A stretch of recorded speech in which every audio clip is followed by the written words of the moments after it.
ఇవాళ పాకిస్తాన్ చేస్తున్న కథలకు కార్ఖానాలకు 900 మందిని మనం నరకయాతన మొదలు పెట్టాలా, నరకాల. ఐఎస్ఐతో చేతులు కలిపి కొన్ని జమ్మూ అండ్ కాశ్మీర్లో ఇష్యూలు కూడా క్రియేట్ చేసిన మాస్టర్ మైండ్ అమర్ హజ్మా. మీ నాయనమ్మకు అట్లీస్ట్ 155 సీట్ అని అంటాం కదా, 155 145 సీట్లు వచ్చినాయంట. నీకు ఆ సిగ్గు శరం కూడా లేదు. మళ్ళా నువ్వు ప్రూవ్ చేయగా హూ ఇస్ దిస్ హ్యాకర్? కేంద్ర సర్కారా? మళ్ళీ ఎలక్షన్ కమిషన్ గాజులేసుకొని కూర్చొని ఉన్నదా? రాముడు మీద పాట పాడినందుకు ఆల్ ఇండియా రేడియోలా సింగర్లను నిషేధించింది. ఒక్కోడిని భారతీయుడిని ఎవడైనా గెలుకుతే ప్రపంచంలో ఆడికి 10 మందిని గెలికి చూపెట్టాలి. सर कलम कर दीजिए उसको जो फेक नरेटिव करके भारतीयों को तोड़ना चाहता है.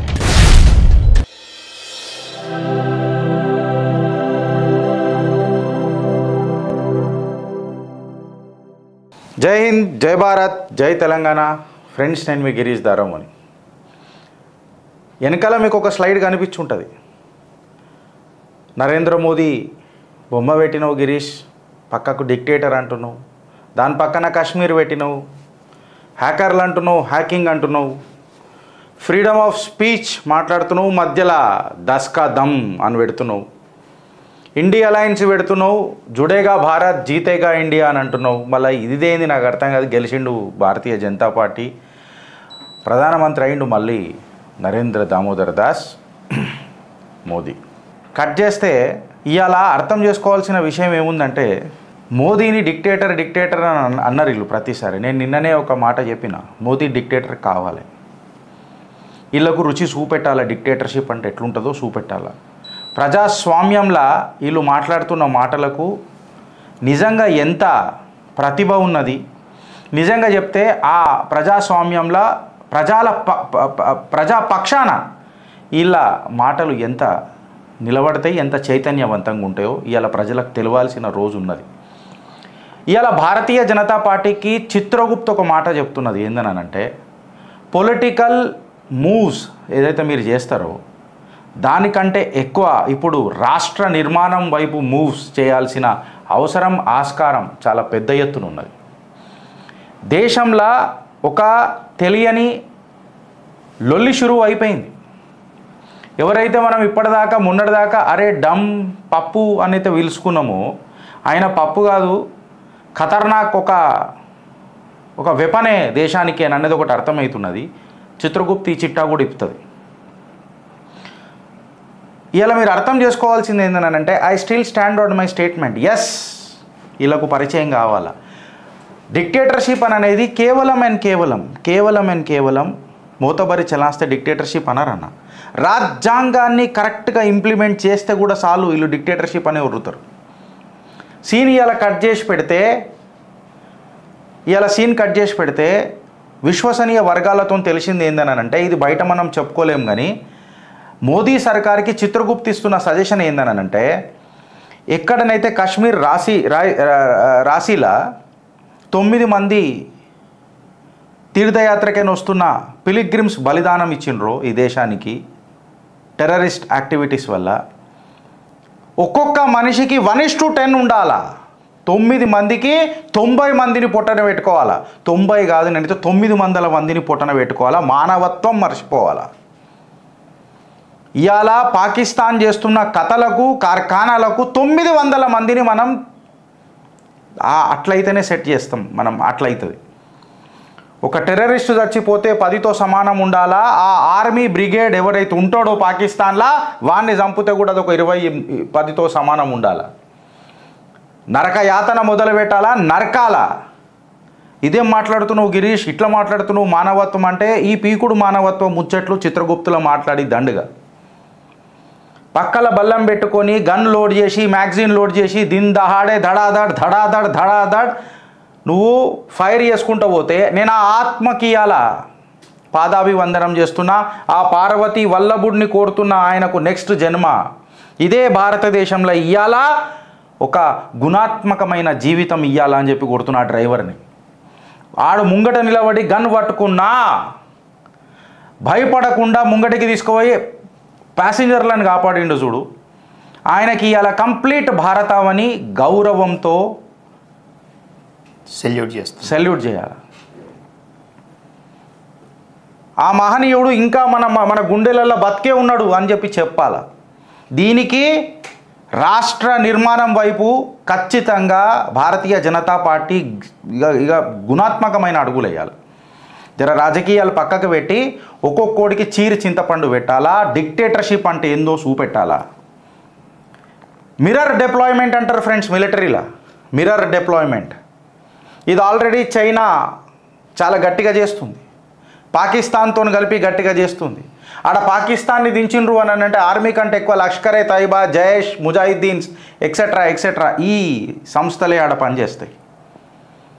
మన అదృష్టమో దురదృష్టమో తెలియని గన్మెన్లు ఉమాన్ అనేమో పేరున్నది ఆడిది, ఆడిని కథం పట్టించిండ్రు. గుర్తు తెలవని గన్మెన్స్. ఇక ఇది ఏ సంస్థలకు తెలుస్తుంది? మిలిటరీ ఇంటెలిజెన్స్కి తెలుస్తుందా, ఇంటెలిజెన్స్ బ్యూరోకి తెలుస్తుందా, లేకపోతే రాకి తెలుస్తుందా? నేను రా అంటలేను, రాకి తెలుస్తుందా? ఇది వాళ్ళ ఇంటెలిజెన్స్కి వదిలిపెడదాం. బికాస్ ఇప్పటి వరకైతే వచ్చిన సూత్రాల ప్రకారము unknown gunmen have eliminated these guys. జేలంలో కూడా ఒక వినూత్నమైన సంఘటన జరిగింది నిన్న. జేలంలో ఒక వినూత్నమైన సంఘటన జరిగింది. అమర్ హాస్మా అనుకుంటా ఆయన పేరు, is a brigadier from Pakistan. Jhelum ఆ area India Pakistan occupied Kashmir plus మన చైనా ఏదైతే మన భారతదేశ లైన్ ఆఫ్ కంట్రోల్ ఉందో, జమ్మూ అండ్ కాశ్మీర్లో కూడా కొన్ని ఆపరేషన్లు ఐఎస్ఐతో చేతులు కలిపి కొన్ని జమ్మూ అండ్ కాశ్మీర్లో ఇష్యూలు కూడా క్రియేట్ చేసిన మాస్టర్ మైండ్ అమర్ హాస్మా. కల్ 72 హూర్ ముబారక్ అన్నోన్ గన్మెన్ ఖతం చేసిర్రు. అన్నోన్ గన్మెన్ ఖతం చేసిండ్రు. 72 హూర్ ముబారక్. చిత్రగుప్త చెప్తున్నది. స్పేర్ చేసుడు వదిలేసుడు ఇక ఉండొద్దు, ఇక కనికరం అనేది ఇక ఉండొద్దు ఇక. బికాస్ ప్రతిసారి ఏదో ఒక లొల్లి క్రియేట్ చేయడానికి ప్రయత్నం చేస్తూనే ఉంటారు. ఆడ ప్రమాణ స్వీకారం అవుతుంటే ఇక్కడ లొల్లి ఇష్యూ అయింది. గిరీష్ ఇన్ని రోజుల తర్వాత ఎందుకు తీసుకుంటున్నావు అని అంటే ఇది ఇంకా పెద్దగా అవుతున్నది. మీకు అర్థమవుతుందో లేదో ఇంక ఇది పెద్దగా చేస్తున్నారు, తక్కువ చేస్తలేరు. నేను అందుకే దస్కా దమ్మని అన్నా. ఒక్కొక్కడిని దగ్గర 10 మందిని చంపాలి. ఒక్కొక్కడిని చంపితే వదిలిపెట్టే ప్రసక్తే లేదు. సరే ఎక్స్టర్నల్ బార్డర్స్ దగ్గర ఈ డిస్ప్యూట్ క్రియేట్ చేస్తే ఈ జుడేగా భారత్, జీతేగా ఇండియా అని ఎక్సెట్రా మాట్లాడుతున్న వాళ్ళు ఈ కాంగ్రెస్ వాళ్ళ పూర్వీకులతో ఏం నేర్చుకుందో నాకు అర్థమైతలేదు ఫ్రెండ్స్. ఎందుకంటే నేను చరిత్ర చెప్పనీకి ప్రయత్నం చేస్తున్నా, కాంగ్రెస్ హీన చరిత్ర మీకు పరిచయం చేస్తున్నా. 1976 or 75 ఎమర్జెన్సీ పెట్టినప్పుడు ఆ ఎమర్జెన్సీలకేని భారతదేశం మళ్ళా ఎలక్షన్లకు పోయి వచ్చినప్పుడు మీ నాయనమ్మకు అట్లీస్ట్ 155 సీట్ అని అంటాం కదా, 155 145 సీట్లు వచ్చినాయంట. నీకు ఆ సిగ్గుశరం కూడా లేదు. మళ్ళా నీకు ఇంత ఖతర్నాక్ డెమోక్రసీ ఇచ్చి నువ్వు 99 సీట్లకు నిలబడిపోయి దాన్ని సంతోషకరమైన గడియలు చేసుకుంటా ప్రాబ్లం ఇవ్వాల. నేను చిత్రగుప్తును కూడా తిట్టుకుంటున్నా. ఎందుకనంటే వీళ్ళకి సూచన ఇచ్చినాం కదా మనమే, ఈవీఎంలో అప్పుడు మంచిగా పనిచేసిన ఐరా అని. ఇగో ఇప్పుడు మళ్ళీ ఈవీఎంల మీద పడ్డారు. ఎలాన్ మాస్క్ ఏం మాట్లాడిండో మొత్తం చెప్పరు, సగం చెప్తారు. నిన్న మొత్తం చదివినా నేను. ఆయన ఏమన్నాడంటే ఆ పోర్టరికోతో కంపేర్ చేస్తారు ఆ దేశంతో. ఆడ చిప్పి కొడితే పాపులేషన్ 23 లక్షల కంటే ఎక్కువ లేదు. 23 లక్షల కంటే ఎక్కువ లేని పాపులేషన్ పోర్టరికో దేశాన్ని నువ్వు భారతదేశం సుమారు 100 కోట్ల మంది ఓటర్లే ఉన్నారు ఇక్కడ. నువ్వు భారతదేశంతో కంపేర్ చేస్తున్నావు. నీకు సిగ్గుశరం ఉండాలి. కాంగ్రెస్ వాళ్ళని ఇండి కూటమిని అడుగుతున్నా, कहाँ से जुड़ेगा भारत और कहाँ से जीतेगा भारत जब आप जैसा विपक्ष यहाँ पे बैठा है? कहाँ से होगा? मुझे आप बताइए ये बात. Now point is that EVM hack అవుతుంది అంటారా? హూ ఇస్ దిస్ హ్యాకర్ అంట నేను. ఎస్, నువ్వు ప్రూవ్ చేయగా హూ ఇస్ దిస్ హ్యాకర్? కేంద్ర సర్కారా? మళ్ళీ ఎలక్షన్ కమిషన్ గాజులు వేసుకొని కూర్చొని ఉన్నదా? మీరు పీక్ కట్టలు కడుతున్నారా? మళ్ళీ మీరు ఎట్లా గెలుస్తున్నారు? మళ్ళీ 99 సీట్లు నేను అడుగుతున్నా. మీకు ఏదైనా ప్రూఫ్ ఉన్నదా? ఇదొక నరేటివ్ బిల్డ్ చేసి ముంగటకు తీసుకోబోతున్నారు ఫ్రెండ్స్. మొన్నటి వరకు హ్యాపీగా ఉన్నారు, మొన్నటిదాకా హ్యాపీగా ఉన్నారు. ఇప్పుడు ఎలాన్ మాస్క్ ఏదో మాట్లాడే ఇట్లా కాగానే షురూ చేసిరు మళ్ళీ. అదేదో ఇప్పుడు మహారాష్ట్రలో కూడా అది పోయినాక ఆ ఓటీపీ, అది పోస్టల్ బ్యాలెట్కి సంబంధించిన ఫామ్.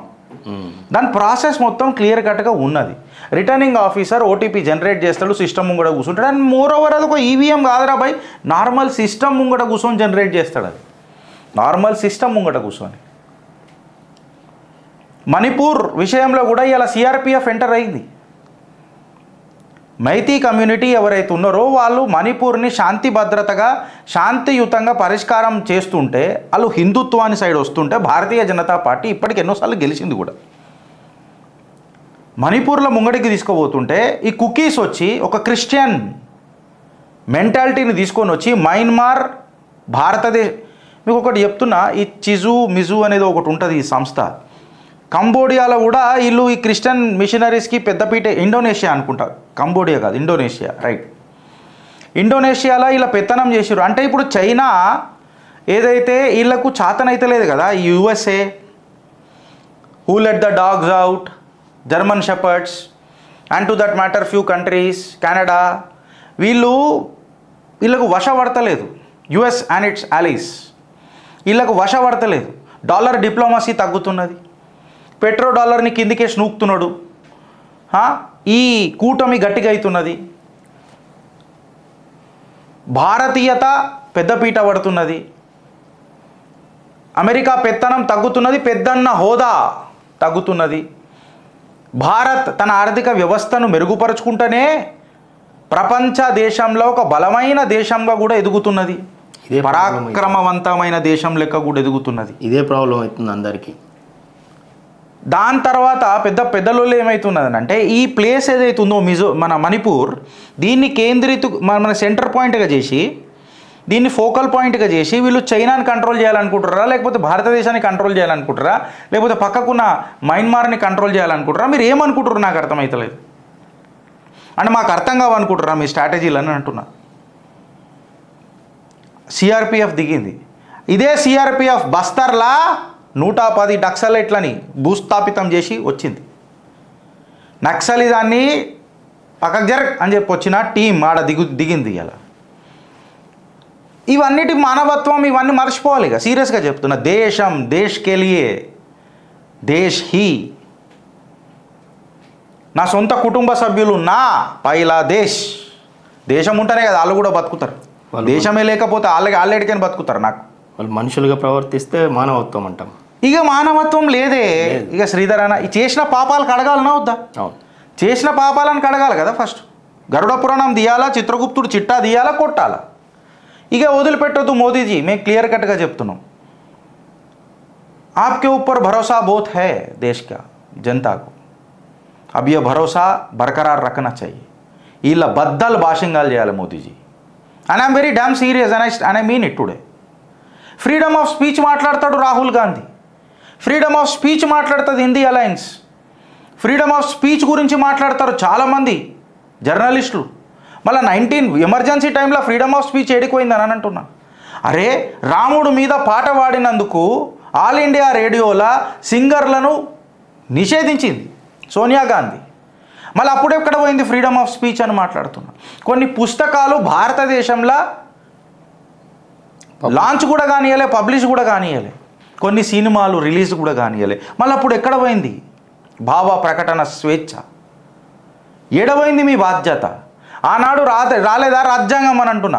మీరు రాయకనే తిరిగి రాసిరు కదా రాజ్యాంగాన్ని, చెప్పకుండానే చెప్పేసిరు కదా. ఇవాళ మీరు చూడండి భావా ప్రకటన స్వేచ్ఛ. గిరీష్ నువ్వు పాతవి మాట్లాడకరా బాయ్, బరాబర్ మాట్లాడతా, ఈరోజు కూడా మాట్లాడుతున్నా. ఎక్కడెక్కడైతే ఇండియా అలయన్స్ కూటమిలు ఉన్నదో, ఎవరెవరైతే మాట్లాడుతున్నారో, ఇండి కూటమికి అగెయిన్స్ట్గా మాట్లాడుతున్నారో, అక్కడక్కడ అరెస్టులు ఎట్లయితున్నాయి మీరు చూస్తూనే ఉన్నారు. ఆచార్య ప్రమోద్ గారు చెప్పిన మాటలు మేము చెప్తే మళ్ళీ మమ్మల్ని అరెస్ట్ చేస్తున్నారని చెప్పి కొంతమంది యూట్యూబర్లు అరెస్ట్ చేస్తున్నారు. అందులో అజిత్ భారతి ఒక నేషనలిస్ట్ ఒకడు. నేను అందుకే మోదీ గారికి చెప్తున్నా, ఎస్పెషలీ హోమ్ మినిస్ట్రీకి చెప్తున్నా, అమిత్ షా గారి టీంకి, దీని మీద జర ఒక నిఘా పెట్టుర్రి. వీళ్ళని బద్దలు వలగొట్టుడు షురూ చేయండి, వీళ్ళను స్పేర్ చేయకుండ్రి. ఈ ఫేక్ నరేటివ్ నడిపించిన వాళ్ళ మీద జర కాన్సన్ట్రేట్ చేయండి. ఆల్వేస్ పొలిటికల్ మోటివ్ ఉండాలి, కరెక్టే కాదని అంటలేను. చాణక్యుడు చెప్పిన నీతి ఒకటి ఉంటుంది శ్రీధర్ అన్న, ధర్మస్య మూల్యం అర్థస్య, అర్థస్య మూల్యం రాజ్యస్య, రాజ్యస్య మూల్యం వినయస్య, వినయస్య మూల్యం వృద్ధ సేవస్య. Agreed, agreed. ధర్మం నిలబడాలంటే కొంచెం ధనం ఉండాలా, ధనం ఉండాలనంటే నీకు రాజ్యం ఉండాలా, నీకు రాజ్యం ఉండాలనంటే నువ్వు వినయంగా ఉండాలా, నువ్వు వినయంగా ఉండాలనంటే రేపో మాపో చచ్చిపోయే వృద్ధుడిని నిన్న మొన్న పుట్టిన సంటోడు కంటే ఎక్కువ ప్రేమించాలా, గుండె కత్తుకొని ఆదరించాలా. ఆనాడే దేశం కొత్త అడుగులేస్తుంది, కొత్త భారతీయత, నయా భారత్ నిర్మాణం మొదలవుతుంది. నేను మాట్లాడిన మాటలు కాదు, ఆచార్య చాణక్యుడు అన్న మాట మీకు చెప్తున్నా. ధర్మస్య మూల్యం అర్థస్య, ఫైన్, బట్ ఈడికే ఆగిపోయి అర్థస్య మూల్యం రాజ్యస్య ఇక్కడ దాకానే కాన్సన్ట్రేట్ చేసి మిగతా వినయస్య, వృద్ధ సేవస్య, ప్రజాసేవస్య మర్చిపోయినామనంటే, వైల్డ్ డెసిషన్స్ తీసుకునుడు బంద్ చేసినామనంటే और नंबर घटने का संभावना ज़्यादा है. राजनीति से बढ़कर राष्ट्र निर्माण सबसे इम्पोर्टेंट है. अगर आपको तानाशाह बनना है तो ज़रूर बनिए, प्लीज़ बिकम ए डिक्टेटर.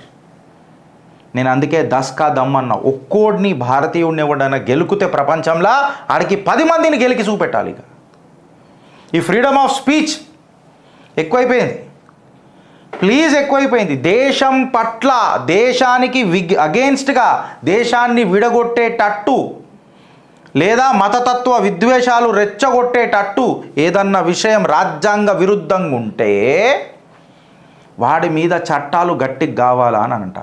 ఎవడు చెప్తాడన్నా నాకు అర్థం కాదు. కానీ చికెన్ నెక్ని తీసేస్తే నార్త్ ఈస్ట్ వేరైపోతుంది, కాశ్మీర్ ఇండియాలో లేనే లేదని మాట్లాడతారు కొంతమంది. How dare, I'm asking you, how dare. వీళ్ళకు 2010లో మాట్లాడితే 2024, I mean Bharatiya Janata party కూడా కాంప్లసెంట్గా ఉండే. 2014 నుంచి మీరు గట్టిగా ఉండుంటే ఇది అయిపోతుండే. ఊపా చట్టాన్ని మీరు అమెండ్మెంట్ చేసుకుంటా దాన్ని ఫ్లెక్సిబిలిటీ ఎందుకు ఇవ్వాలన్నా? ఎస్, ఫండమెంటల్ డ్యూటీ అన్నది దేశాన్ని కాపాడుకునేది, సైనికుడిదే కాదు, ప్రతి పౌరుడిది దేశాన్ని కాపాడుకునేది. దీనికి అమెండ్మెంట్స్ ఎందుకు కావాలా? ఫస్ట్ టైం బౌండెడ్ అప్రోచ్ ఉండాలి. నేను కోర్టుల న్యాయమూర్తులకు, న్యాయ వ్యవస్థలకు, న్యాయ నిపుణులకు, విశ్లేషకారులకు వాళ్ళకు కూడా చేతులు జోడించి పాదాభివందనం చేస్తున్నా. We need to be aggressive. ఇంకొకసారి ఆస్కారం ఉండొద్దు. ఎవరైనా సరే వాడు మాట్లాడితే తప్పు, వీడు మాట్లాడితే తప్పు కాదు అని అన్న ఈ అడ్డమైన సెక్యులర్ భావజాలాలు అనేటివి నాశనం కావాలి. అది వేరే విషయం. అన్నోన్ గన్మ్యాన్ వేరే విషయం. We are not authorise to speak about that. వాళ్ళు ఎవరు, ఆ క్రెడిట్ మనదా కాదా ఇవన్నీ నాకు తెలియదు. Because there are no proofs to the subject. So let us not get involved into this trap. But ఈ హ్యాకింగ్ చేస్తానన్న ఈ హ్యాకర్లు ఎవరు? ఈ ఫ్రీడమ్ ఆఫ్ స్పీచ్తోని మన జిందగీని తాకట్టు ఎవడు పెడుతున్నాడు? పాకిస్తాన్ మళ్ళా ఎందుకు ప్రయత్నిస్తుంది? కాశ్మీర్లో మళ్ళా ఎందుకు ఇష్యూలు స్టార్ట్ అవుతున్నాయి? మణిపూర్ ఎందుకు చల్లబడతలేదు? అది పడుతుందిగా, అందులో డౌట్ లేదుగా.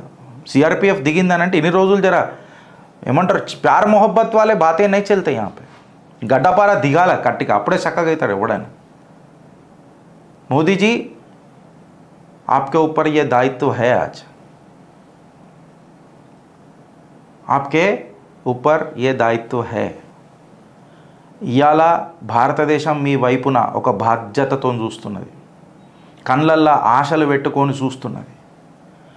ఆ ఆశలకు మీరే ఆశా జ్యోతి అయి ఈ కార్యక్రమాలను జర స్పీడప్ చేయాలని చెప్పి కోరుతున్నాం. ఫస్ట్ దేశాన్ని కాపాడుకుందాం. పहले देश बचा लेंगे, पहले देश बचा लेंगे, उसके बाद सब कुछ. మన రాష్ట్ర నిర్మాణంలో ముంగటకు పోతున్నప్పుడు ఇక్కడ రాబంధువులు మనని రాక్షసత్వం చూపిస్తుంటే, మన యజ్ఞాలను భగ్నం చేస్తుంటే సైలెంట్గా కూర్చోవాల్సిన అవసరం మనకు లేదు. అహింస పరమో ధర్మ ధర్మహింస తదైవచ. ఇక అహింస పరమో ధర్మ పక్కకు పెడదాం. ఇక ధర్మహింస తదైవచ ఇదే మాట్లాడదాం. ధర్మహింస తదైవచ, అహింస పరమో ధర్మానికి ఎలిమినేట్ చేద్దాం. జై శ్రీరామ్ అని చెప్పి ఆ మర్యాద పురుషోత్తం రాముణ్ణి ప్రతిసారి మనస వాచ కర్మన మనం ఎప్పుడైతే కొలుస్తున్నామో, ఇవాళ గొడ్డలు పట్టుకునే జై పరశురామ్ అనే ఉక్రోషమైన ఆ నరసింహుని కూడా ఆవాహనం చేయాల్సిన దినం ఇవాళ మనం ముంగటున్నది. ఇవాళ భారత్ తన శాంతి స్వరూపం చూపించుడు కాదు, భారత్ తన ఉగ్ర రూపం చూపెట్టాల. ఆనాడు అశోకుడు తల్వార్ పట్టుకున్నప్పుడు అఖండ భారత్ ఉండే, తల్వార్ ఇడిచిండు, మన తలరాతలు మార్చినాయి. We were the fighters and we are the fighters. అరే సంవత్సరాలుగా మన జాతిని నాశనం చేద్దామని ఎన్నో ప్రయత్నాలు జరిగినాయి, ఇప్పుడు కూడా జరుగుతూనే ఉన్నాయి. స్టిల్ మొఘళ్ళని తట్టుకున్నాం, బ్రిటిషర్లను తట్టుకున్నాం, తల్లి పాలు దాగి మన తల్లినే చంపే ఆ అడ్డమైన వాళ్ళని కూడా తట్టుకుంటూనే ఉన్నాం. ఇంకా మన జాతి మనం నిలబెట్టుకోనికే ప్రయత్నం చేస్తున్నాం. అంటే ఇంతకంటే యోధులు ఎవడుంటాడు ప్రపంచంలో? ఇన్ని సంవత్సరాల పాటు ఎవడు ఎంతెంత ఏగిండు శ్రీధర్ అన్న నేను అడుగుతున్నా. ఇంతకంటే పరాక్రమవంతులు ఏడున్నారు అని అడుగుతున్నా. ఏమంటారు, కంపెనీ తీసుకున్నా ఇవాళ భారతదేశ నేతృత్వం లేనిది ఆ కంపెనీ ముంగడిపోతలేదు. That's a secondary issue. आतंक मचाने के लिए कुछ देश तो अभी पाले पड़े. ఆత్మవిశ్వాసం నింపనీకే భారత్ ఉన్నది, ఆతంక్ మచానీకే కొన్ని దేశాలు ఉన్నాయి. ఒక అంకిత భావం దయచేసి మీ మనసులల్లా నింపుకోరి friends. Let us give our Prime Minister a hope that we are all together and we are with him, giving him a hope that he has to cleanse all these guys and all these narratives from our country. If he becomes a dictator, yes, let him become a dictator. Modi ji, Kashmir आ गया, आज हमें Pakistan occupied Kashmir चाहिए, मुझे आकाशी चीन चाहिए. Modi ji aggressive बनेंगे आज चाहिए. भारत का गजम गजम गजम गजम నిజం నిజం ఇది మీ నేతృత్వంలో ఈసారి జరగాల. అఖండ భారత నిర్మాణానికి మీరు ఒక ఆధునిక చాణక్యుడు లెక్క అడుగులేయాల. రాజకీయ ప్రలోభాలకు దూరంగా మన పరాక్రమానికి ప్రపంచానికి తెలియజేసే దిశగా దగ్గరగా మీరు ముంగట్టుకోవాలి. ఈ జోడో యాత్రలను చేసుకునేటోళ్ళని మేము చూసుకుంటాం మోదీజీ, మీకు మాటిస్తున్నాం. Who let the dogs out వాళ్ళని మేము చూసుకుంటాం మోదీజీ, మీకు మాటిస్తున్నాం. బస్ కేవల్ 10 का दम दिखाइए आप. अगर एक भारतीयों को भी कुछ भी हुआ तो 10 का बदला लीजिए उसके साथ. चीर दीजिए वो आंखों को जो भारत के तरफ बुरी नजर से देखना चाहता है. फाड़ दीजिए वो शरीर को जो भारत को विभाजित करना चाहता है. सर कलम कर दीजिए उसको जो फेक नरेटिव करके भारतीयों को तोड़ना चाहता है. जुड़ेगा भारत फिर से. నవనిర్మాణం వైపు, రాష్ట్ర నిర్మాణం వైపు అడుగులేయాలి మోదీజీ. फ्रीडम ऑफ स्पीच बहुत ज़्यादा हो गया, फ्रीडम ऑफ स्पीच ज़्यादा हो गया मोदी जी. अभी शुरू करिए आप काम, we are with you. Hacking అన్నోడికి ఆ హ్యాకర్లను పట్టుకోరు మోదీజీ, क्योंकि देश हमेशा आपके ऊपर भरोसा करता था. हर बच्चा गली నుంచి ఢిల్లీ దాకా एक ही भरोसे पे जीता था. और ये 2024 इलेक्शंस में एक ही नारा था, मेरा भारत और अपना मोदी. 2024 Modi once more.